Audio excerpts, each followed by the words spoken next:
오늘 우리에게 주시는 하나님의 말씀은 사도행전 2장 42절에서 47절까지 말씀입니다. 신약성경 190쪽에 있습니다. 이제 제가 하나님의 말씀을 강독하겠습니다. 이것은 하나님의 말씀입니다. 하나님의 말씀에 경청하시기 바랍니다. 그들이 사도의 가르침을 받아 서로 교제하고 떡을 떼며 오로지 기도하기를 힘쓰니라. 사람마다 두려워하는데 사도들로 말미암아 기사와 표적이 많이 나타나니 믿는 사람이 다 함께 있어 모든 물건을 서로 통용하고 또 재산과 소유를 팔아 각 사람의 필요에 따라 나눠주며 날마다 마음을 같이하여 성전에 모이기를 힘쓰고 집에서 떡을 떼며 기쁨과 순전한 마음으로 음식을 먹고 하나님을 찬미하며 또 온 백성에게 칭송을 받으니 주께서 구원받는 사람을 날마다 더하게 하시니라. 아멘. 날마다 더하게 하소서라는 제목으로 하나님의 말씀을 나누겠습니다. 많은 사람들이 한국교회가 위기라는 말을 합니다.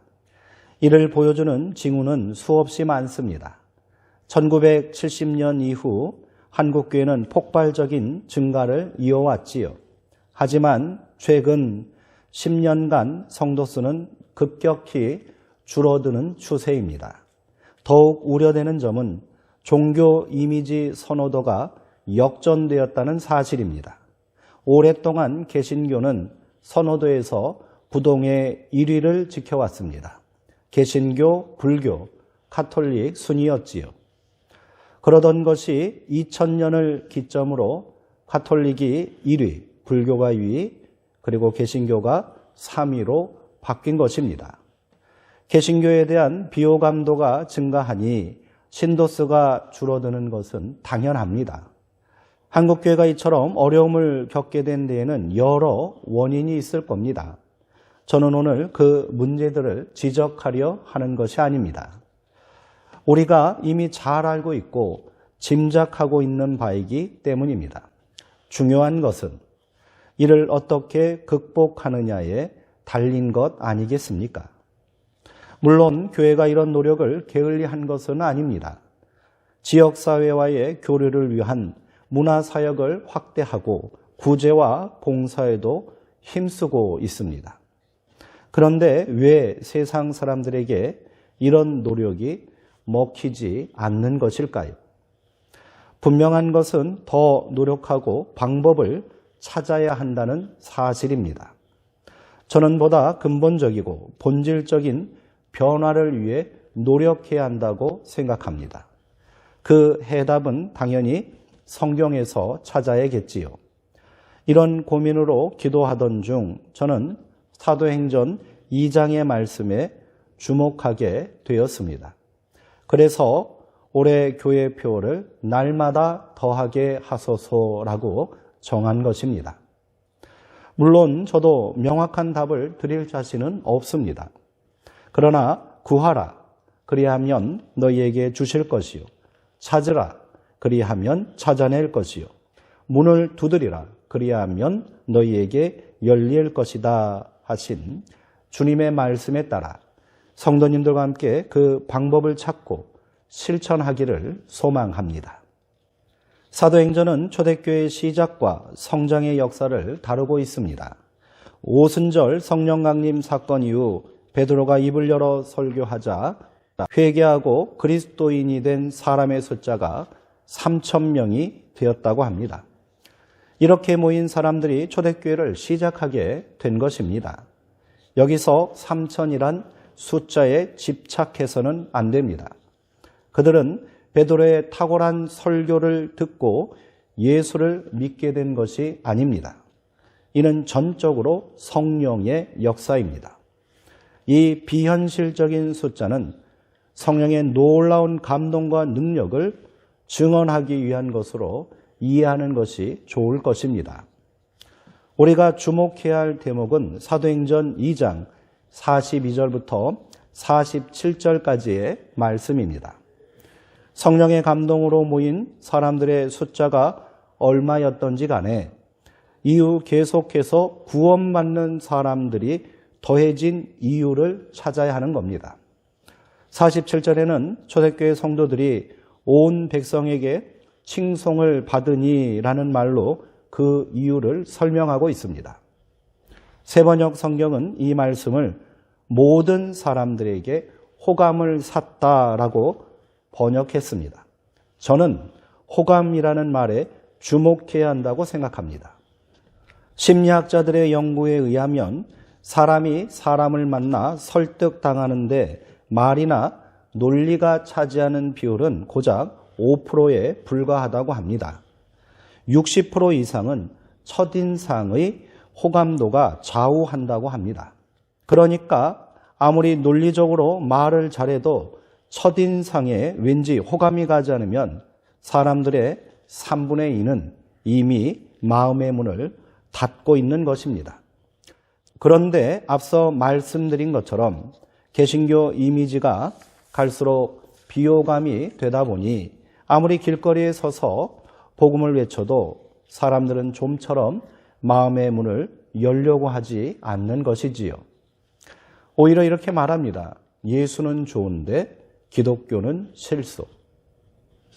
그렇다면 초대교회 성도들은 어떻게 사람들에게 호감을 사게 된 것일까요? 그들의 삶의 모습에서 이유를 찾을 수 있습니다. 한마디로 이들의 삶의 모습이 칭찬할 만하고 감동받을 만했다는 말이지요.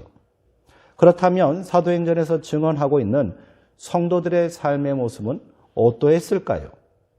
사도행전 2장 42절의 말씀을 보시기 바랍니다. 그들은 사도의 가르침을 받고 서로 교제하며 떡을 떼며 오로지 기도하기를 힘썼다고 합니다. 이들이 받은 가르침은 무엇이었을까요? 사도라 함은 예수님의 제자들을 말합니다. 그들은 신학적으로 훈련된 사역자들이 아니었습니다. 교회의 신학과 교리가 체계적으로 정립된 때도 아니었지요. 사도들은 그저 예수님의 삶과 십자가 죽음 그리고 부활을 전했을 것입니다. 그것은 단지 목격담이나 특별한 경험을 이야기한 것은 아닙니다. 그런 추억팔이로 사람을 감동하게 하고 신앙을 갖게 할 수는 없습니다. 사도들은 예수의 삶을 전했을 뿐 아니라 자신들이 그 삶을 실천함으로 보여주었던 것입니다. 사람들은 예수님의 사랑을 들으며 사도들의 섬김을 보았고요. 십자가 죽음을 들으며 사도들의 희생을 보았고 부활의 감동을 나누며 사도들의 생명력 넘치는 삶에 감동했을 것입니다. 그리고 자신들도 그런 삶을 살겠노라 결단했겠지요. 이것이 진정한 말씀의 역사, 가르침의 본질입니다. 그 가르침에 따라 서로 교제하고 떡을 나누며 기도에 힘쓰는 성도의 삶을 살게 된 것이지요. 성도의 교제는 예배의 핵심입니다. 하나님과의 교제뿐 아니라 성도 간의 친밀한 교제가 있어야 합니다. 그 교제에 기쁨이 있고 사랑이 가득하니 날마다 성전에 모이기에 힘썼던 것입니다. 오늘 우리의 예배는 어떠합니까? 종교적 열심과 형식적 의무감으로 드리는 예배로는 부족합니다. 기쁨과 감동으로 가득한 삶의 축제가 있어야 합니다. 그러려면 나 자신만을 위한 예배가 아니라 서로가 서로를 위한 예배를 드려야 합니다. 처음 예배에 참석한 사람들도 마음을 열고 참여할 수 있는 예배가 되어야 하는 거지요. 축제가 되는 예배는 떡을 나누는 삶으로 확장되어야 합니다. 본문에서 떡을 뗀다라는 말은 성찬 예식을 말하는 것이 아닙니다. 재산과 소유를 팔아 각 사람의 필요에 따라 나누어 주었다는 말씀과 집에서 떡을 떼며 기쁨과 순전한 마음으로 음식을 먹었다는 것으로 보아 이 말씀은 가난한 형제들과 거리낌 없이 함께 음식을 나누었다라는 뜻으로 해석할 수 있을 겁니다. 말 그대로 나누고 섬기는 삶을 살았던 것이지요. 누가 강요하거나 어떤 목적 때문이 아니라 자발적이고 순수한 마음으로 그리했습니다. 그러니 기쁨이 된 것이지요. 우리도 그래야 합니다. 아들 소식에 애가 타서 찾아온 어머니와 동생들에게 예수님은 둘러앉은 자들을 보시고 누가 내 어머니와 동생들이냐? 누구든지 하나님의 뜻대로 행하는 자가 내 형제요, 자매요, 어머니이니라. 이렇게 말씀하셨습니다. 편협하고 이기적인 가족 관계에서 벗어나야 한다는 말씀이지요. 우리는 모두 하나님의 뜻 안에서 진실한 가족이 되었습니다. 모두가 형제요, 자매이며 부모이며 자녀들인 것입니다. 내 가족을 챙기고 살피는 그 정성으로 서로를 돌보고 섬기는 삶을 살아야 한다는 겁니다. 그래야 서로가 서로에게 기쁨이 될 수 있는 것입니다. 이 모든 일이 사람의 생각과 의지로 할 수 없으니 초대교회 성도들은 기도에 전념했던 것이지요. 우리가 신앙의 삶과 조화를 이루지 못하는 이유는 기도하지 않기 때문입니다. 바울은 쉬지 말고 기도하라 했습니다. 물론 쉬지 않고 기도만 하며 살 수는 없겠지요.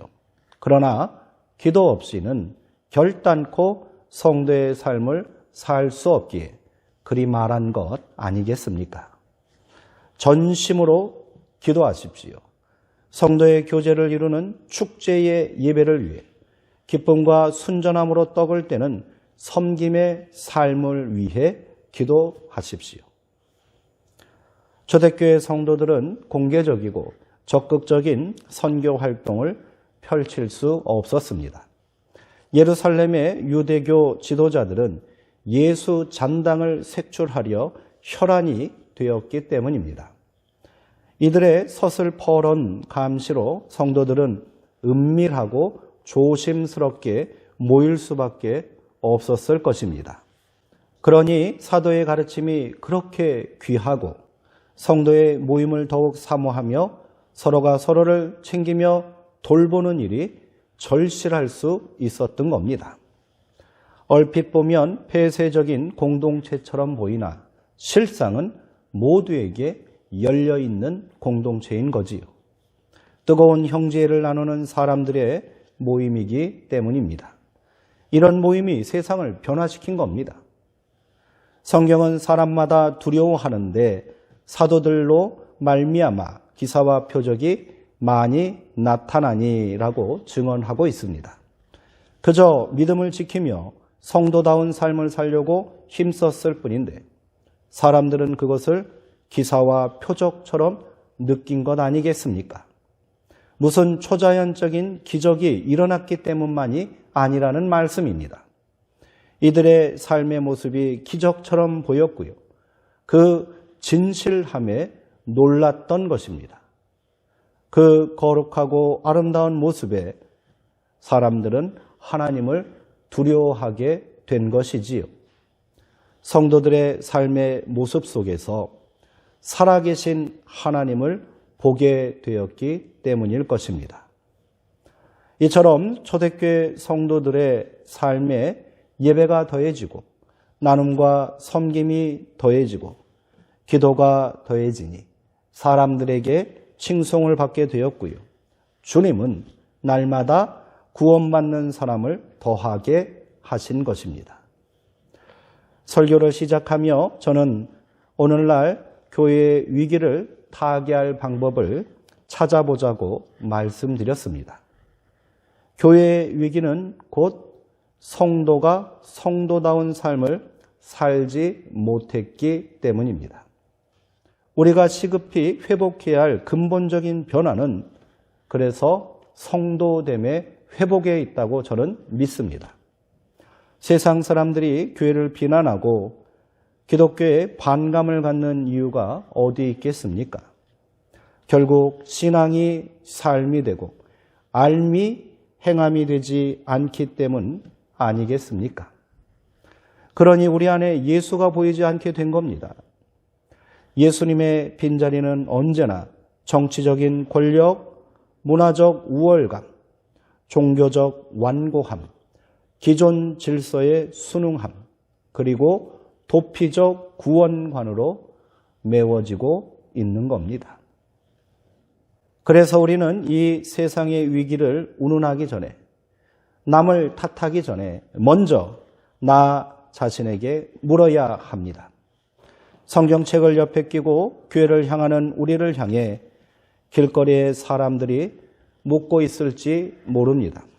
당신들 진짜요? 우리 스스로에게 정직하게 물어봅시다. 우리는 진짜 그리스도인들입니까?